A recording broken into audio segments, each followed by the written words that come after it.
నమస్తే, welcome to Telugu రాజ్యం. నేను విద్య. విలన్ రోల్స్ లో పవర్ఫుల్ స్క్రీన్ ప్రెజెన్స్ ఉన్న ముకుల్ దేవ్ ఇక లేడన్న వార్త ఒక్కసారిగా సినీ ప్రియుల్లో విషాదాన్ని నింపింది. హిందీ, తెలుగు సినిమాల్లో తనదైన ముద్ర వేసిన ఈ నటుడు ఎందుకు అంత తొందరగా చనిపోయాడు అనే ప్రశ్న ఇప్పుడు అందరిలోనూ తలెత్తుతోంది. ముకుల్ దేవ్ పేరు వినగానే కృష్ణ, అదుర్స్, నిప్పు, భాయ్ వంటి సినిమాలు గుర్తొస్తాయి.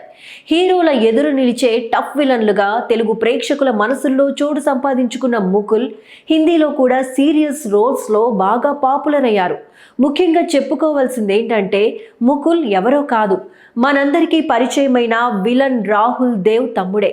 అన్న నటనా వారసత్వాన్ని ఆసరాగా చేసుకుని ఇండస్ట్రీలో తనకంటూ గుర్తింపు తెచ్చుకున్నాడు.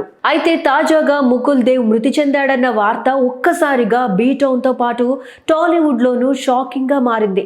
ఆయన అనారోగ్యంతో చనిపోయాడని వార్తలు వచ్చాయి.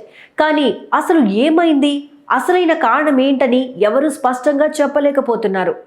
ఈ ఊహాగానాల నడుమ అతడి అన్న రాహుల్ దేవ్ మీడియాతో మాట్లాడుతూ అసలు విషయం బయటపెట్టారు. ముకుల్ ఫిట్ కాదు అనడం అసత్యం.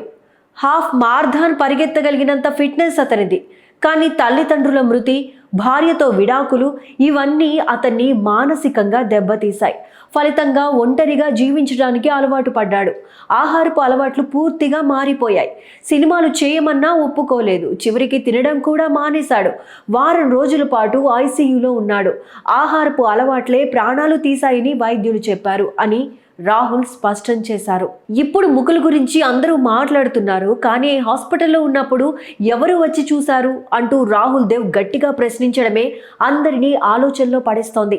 మానసిక ఒత్తిడి, ఒంటరితనంతో ఎలా ఒక మనిషి జీవితం మలుపు తిప్పింది అనే విషయాన్ని ఈ సంఘటన మరోసారి గుర్తు చేస్తోంది.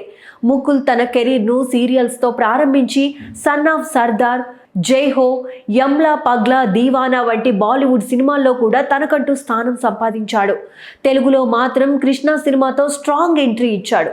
54 వయసులో మరణించడం విషాదమే అని చెప్పాలి.